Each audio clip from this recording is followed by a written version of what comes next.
Bismillahirrahmanirrahim. Kita lanjut. Tetap membaca doa dulu sebelum melanjutkan video ini. Bismillahirrahmanirrahim. Robbi zidni ilman warzuqni fahman. Mudah-mudahan kita dipermudah ya. Kita lanjut video sebelumnya sampai di sini ya, membuat kesimpulan tentang pengamatan terhadap bunyi akhir baris dalam puisi di atas yang berjudul tadi ya cita-citaku. Nah, sekarang ayo membaca. Kalau ayo membaca, kalian juga ikut membaca ya. Bapak hanya membantu. Kupu-kupu terbang ke sana kemari, mencari bunga-bunga yang sedang mekar. Sungguh indah warna sayapmu yang menari, berpadu dalam indahnya bunga yang mekar. Bagaimanakah bunyi akhir baris-baris pada bait puisi tersebut? Tuliskan jawabanmu pada kolom berikut. Nah, seperti ini ya cara pengerjaannya, langkah-langkah ku jalani. Berarti ini I, ku lewati I. Nah, sekarang kalian tentukan. Kupu-kupu terbang ke sana kemari.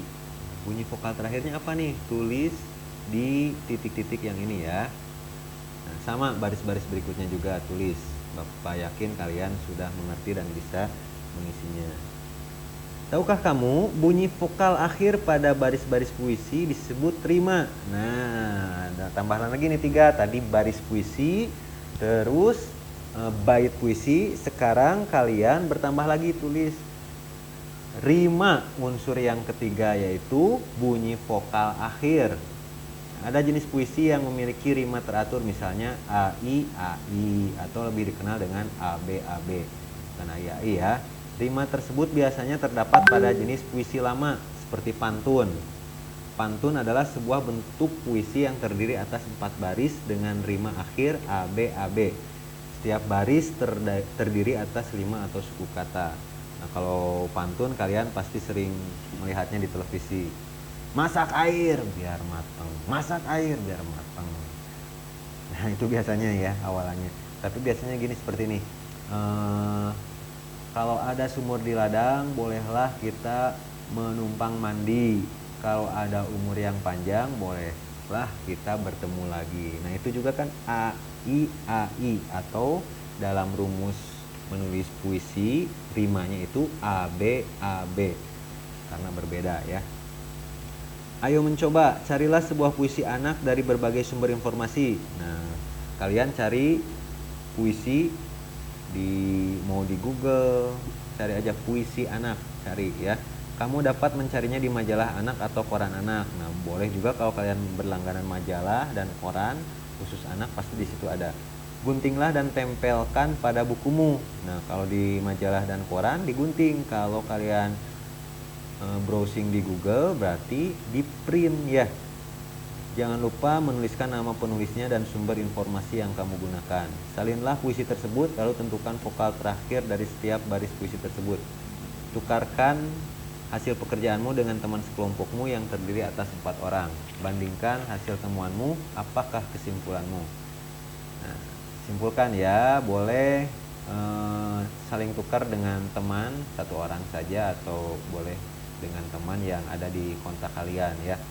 Ini saya dapat puisi nih via WA, kasih, coba aku lihat puisi kamu, kirim dong ke WA saya, kirim. Jadi bertukar hasil pencariannya ya. Nanti laporkan ke Bapak. Nah, selanjutnya menarik sekali. Ini perempuan ya. Menarik sekali puisi itu ya. Berbeda dengan karangan yang biasa kita buat. Ya, tetapi sama dengan karangan. Puisi juga dapat bercerita tentang apa saja, tentang cita-cita, juga tentang seekor kupu-kupu yang indah. Bicara tentang kupu-kupu, selain ia indah, cara pertumbuhannya juga unik. Nah, mau tahu kan? Nah, di sini berarti ada cerita tentang kupu-kupu, pertumbuhan kupu-kupu, katanya unik nih. Kita amati dulu ya. Amatilah gambar di bawah ini. Lihat, ini ada daun-daun dan ini ada apa ya? Kepompong. Nah, ini yang dinamakan kepompong. Kepompong merupakan bagian dari pertumbuhan dan perkembangan kupu-kupu. Di dalam kepompong itu, ulat akan berubah menjadi kupu-kupu. Proses pertumbuhan dan perkembangan makhluk hidup mulai dari lahir atau menetas hingga dewasa disebut siklus hidup atau daur hidup. Nah, ini kata-kata penting kalian salin di buku catatan. Siklus hidup atau daur hidup adalah proses pertumbuhan dan perkembangan makhluk hidup mulai dari lahir atau menetas hingga dewasa. Ya, kenapa ada lahir, kenapa ada yang menetas? Karena hewan itu ada yang melahirkan, ada yang beranak, ada juga yang bertelur. Jadi ada yang seperti ayam, ya keluarnya telur dulu, burung telur dulu baru menetas. Kalau kucing nggak bertelur tapi langsung lahir anak kucing atau bayi kucing ya. Jadi ingat, tulis di buku catatan, siklus hidup atau daur hidup adalah proses pertumbuhan dan perkembangan makhluk hidup mulai dari lahir atau menetas hingga dewasa. Kita sudah mengetahui daur hidup hewan peliharaan seperti ayam, kelinci, dan kucing.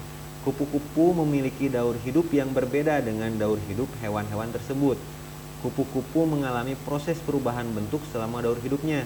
Proses perubahan bentuk tersebut dinamakan metamorfosis. Nah, kalau ada seperti ini jangan lupa ditulis ya. Metamorfosis adalah proses perubahan bentuk. Berikut ini metamorfosis kupu-kupu. Nah, di sini ada siklus kupu-kupu atau perubahan ya. Yang pertama, kupu-kupu yang siap bertelur mencari tanaman yang cocok untuk meletakkan telurnya. Oh, bertelurnya di tanaman. Nah, yang kedua, telur kupu-kupu. Nih, ini kan bertelur, ini telur kupu-kupunya. Lalu yang ketiga, telur menetas mengeluarkan larva atau ulat. Nah, telur ini ternyata setelah menetas bukan jadi kupu-kupu tapi jadi ulat dulu. Nah, selanjutnya larva atau ulat berubah menjadi pupa atau kepompong. Nah, ini kepompong atau disebut juga pupa ya. Ingat, ulat disebut juga larva, kepompong disebut juga pupa. Nah, akhirnya kepompong ini akan menetas menjadi kupu-kupu. Wah, luar biasa ya. Kupu-kupu itu 2 kali menetasnya. Telur menetas jadi ulat, kepompong menetas jadi kupu-kupu. Disebutnya metamorfosis sempurna. Berikut ini metamorfosis pada belalang. Belalang dewasa siap bertelur nih. Telur belalang terus menjadi nimfa tak bersayap. Nah, sudah terlihat menjadi belalang tapi belum ada sayapnya. Nah, berikutnya nimfa bersayap atau belalang kecil ya. Nah, silahkan diskusikan hasilnya. Ada nggak perbedaan daur hidup kupu-kupu dan belalang ya? Daur hidup kupu-kupu mengalami perubahan di setiap tahapannya. Sementara itu tidak semua tahap dalam daur hidup belalang mengalami perubahan.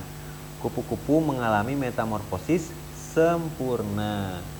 Sebaliknya belalang mengalami metamorfosis juga tapi tidak sempurna. Dapatkah kamu menemukan contoh hewan lain yang mengalami metamorfosis sempurna dan tidak sempurna? Kalian tuliskan contoh-contoh hewan yang mengalami metamorfosis sempurna atau tidak sempurna ya. Baik, sebagai penutup, ayo renungkan apa saja hal baru yang kamu temukan hari ini.